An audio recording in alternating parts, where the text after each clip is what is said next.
स्वागत है। इस समय पूरे उत्तराखंड में शासन के चुनाव है और हीरा भंडारी जी एबीपी के अध्यक्ष पद के उम्मीदवार हमारे सामने बैठे हुए हैं। कुछ समस्या लेके हमारे सामने आए हैं। रात का लगभग 9 बजे का समय है। अब पहले इनसे सुन लीजिए, उसके बाद मैं बताऊंगा कि इनको मैंने क्यों समय दिया है।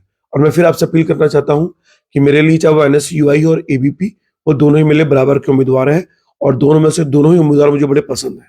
फिलहाल हीरा भंडारी जी, स्वागत है। देर में आने का कारण क्या है?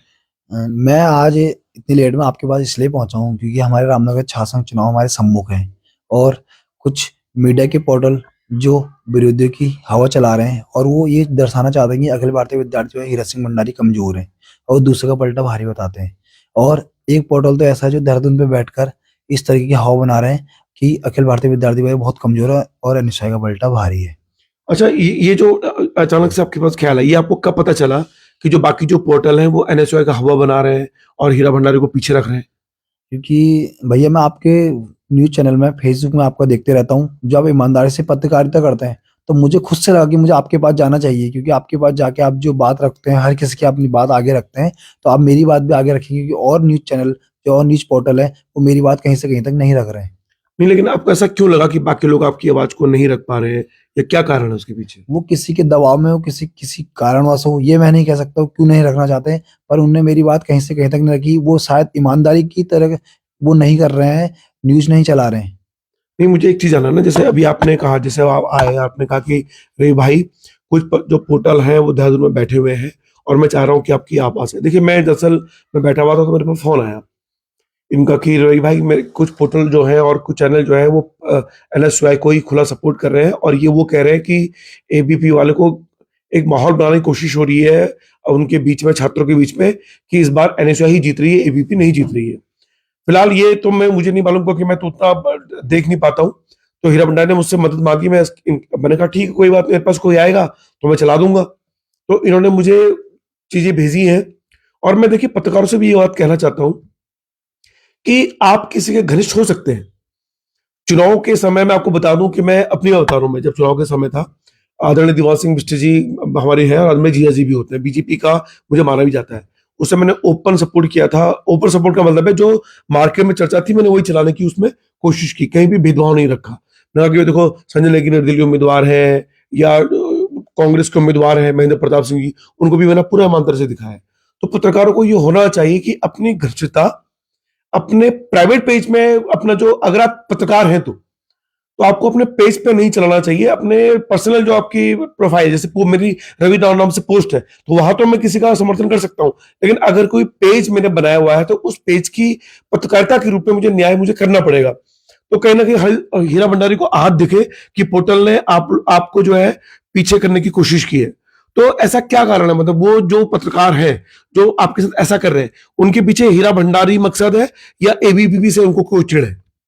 ये तो मैं कुछ कह नहीं सकता भैया। मैंने एक दिन फेसबुक खोला अचानक से, तो एक पोर्टल में मुझे देखने को मिला कि उसमें दिखाया गया था अखिल भारतीय विद्यार्थी परिषद पीछे और एनएसयूआई का पलटा भारी है, जबकि यहाँ रामनगर पे भी प्रतिक्रिया नहीं करती। छात्र छात्राओं ने कल वोट देना है, कल उन्होंने फैसला करना है। ये मैं नहीं कह रहा कि वो मेरे पक्ष से मतदान करे, क्योंकि सारा छात्र छात्राओं के हाथ में है। कल जिसके पक्ष से मतदान करेगा वो निश्चित ही विजय होगा। अच्छा, इस समय हमने आपका दोनों का इंटरव्यू भी लिया था, ललित का और तुम्हारा, और बड़े सौहार्दपूर्ण वातावरण में वो इंटरव्यू हुआ है। तो अचानक से रात में ऐसा क्या हुआ कि तुम्हें एक बात पता चली? तो तुमने क्या पहले से देखा नहीं कि पोर्टल वाले इस तरह की खबर चला रहे हैं आपके लिए? वो तो मैंने पहले से देखा हुआ था, पर इतना लग नहीं रहा था। क्योंकि इसलिए नहीं लग रहा था क्योंकि हम बहुत बिजी चल रहे हैं चुनाव की वजह से, फोनों पे इतने नहीं लग पाते, सिर्फ कॉल अटेंड कर पाते हैं। जब हमने मेरे पूरा आज बैठ के पूरा समीकरण देखा कि जो उनके भी देखे और आपके भी देखे, तो उनकी न्यूज पोर्टल में मुझे कहीं थोड़ा भेदभाव सा नजर आया कि वो मेरी उसमें न्यूज को बिल्कुल नहीं चला रहे हैं। उस दौरान मैंने आपके देखे, आप ईमानदारी से दोनों को आगे लेके चले। जो छोटे छोटे मुद्दे होते हैं, बड़े बड़े हर तरह के मुद्दे होते हैं, आप लोगों ने आपने बिल्कुल निष्पक्ष रूप से उठाए हैं। इसलिए मैंने सोचा कि रवि भाई के पास जाएंगे, वो मेरी बातों को रखेंगे। तो फिलहाल मैं इतना ही ये कहना चाहता हूं कि जो कोई भी कल वोट करने जाएगा तो वो दोनों पक्ष को साथ में रखे। किसी भी चैनल के, किसी भी मीडिया के, किसी भी बाहरी तत्वों के बहकाव में आके वोटिंग ना करे। मैं ये नहीं कहता हूं कि रवि के बिंदास बोल कह रहा है कि हीरा भंडारी को वोट दो, या रवि के बिंदास बोल कह रहा है कि ललित कलाकोटी को वोट दो। नहीं, आपको अपने हिसाब से देखना है और दोनों ही कैंडिडेट मासूम है, मैंने पहले भी आपको बोला है। लेकिन ये उन पोर्टल वालों की जिम्मेदारी बनती थी कि जिन्होंने एनएसयूआई को एज दिया और हीरा भंडारी को पीछे रखने की कोशिश की। वो ऐसा क्यों कर रहे हैं, उनकी क्या मंशा है?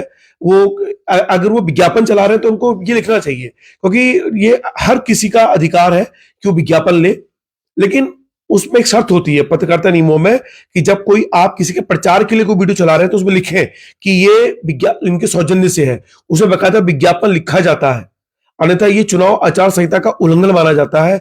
ये एक कानून है और इस कानून का पालन चाहे वो राज्य स्तरीय चुनाव हो, चाहे वो छात्र संघ का चुनाव हो, क्योंकि ये हमारे छात्र संघ के चुनाव हमारी पहली सीढ़ी होते हैं लोकतंत्र के लिए बड़े चुनाव लड़ने की दिशा में।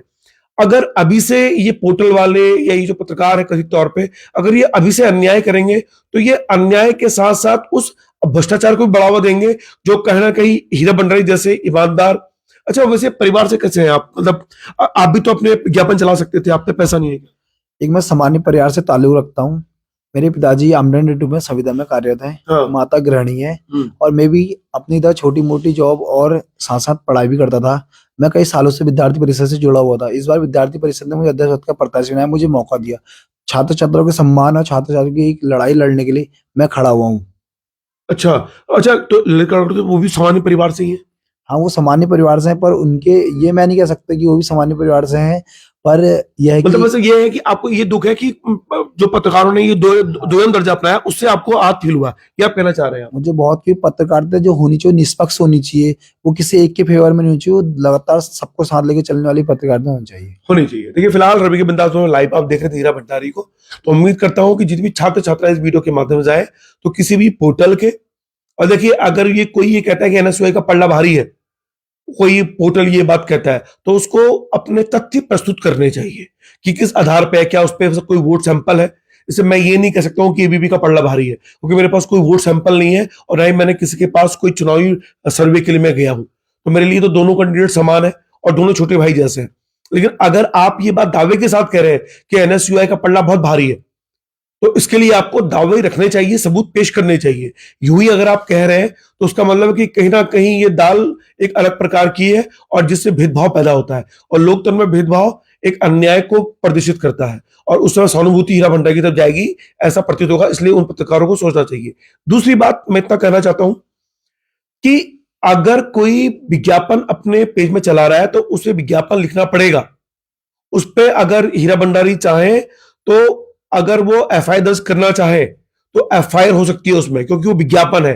किसी का चुनाव प्रचार इस माध्यम से नहीं हो सकता, इसलिए आपको सचेत होना चाहिए। तो जितने भी छात्र छात्राएं इस वीडियो को देख रहे हैं, उनसे उम्मीद करता हूं कि ईमानदारी से अपने वोट का पालन करें और किसी भी पोर्टल के, किसी भी पत्रकार के, किसी के भी अन्य उनके कहने पे ना जाए। आज आपने इन दोनों को सुना है, उसके आधार पे आप जाएं। फिलहाल रवि के बिंदास बोल की इतनी ही विनती है आपसे। देखते रहिए रवि के बिंदास बोल। हीरा भंडारी को हार्दिक शुभकामनाएं है। देखिए, और हीरा भंडारी आपको डरना भी नहीं चाहिए। अगर आपको अपनी ईमानदारी को, एबीपी आपको पता है कि कैसा संगठन है, ठीक है, उन्होंने अगर आपको चुना है तो यानी कुछ देख के चुना है आपको, इसलिए। और आपके पास कड़ा प्रतिद्वंदी है ललित, अच्छा लड़का है वो भी, उससे अगर आप जीते तो आपको पता ही है कि आपको बहुत खुशी होगी। अगर उससे आपको हार मिलेगी तो आपको निराश होने की जरूरत नहीं है, क्योंकि अच्छा सा दोनों ही ईमानदार उम्मीदवार है। फिलहाल रवि के बिंदास बहुत शुक्रिया। जय उत्तराखंड, जय भारत, जय छात्र संघ चुनाव।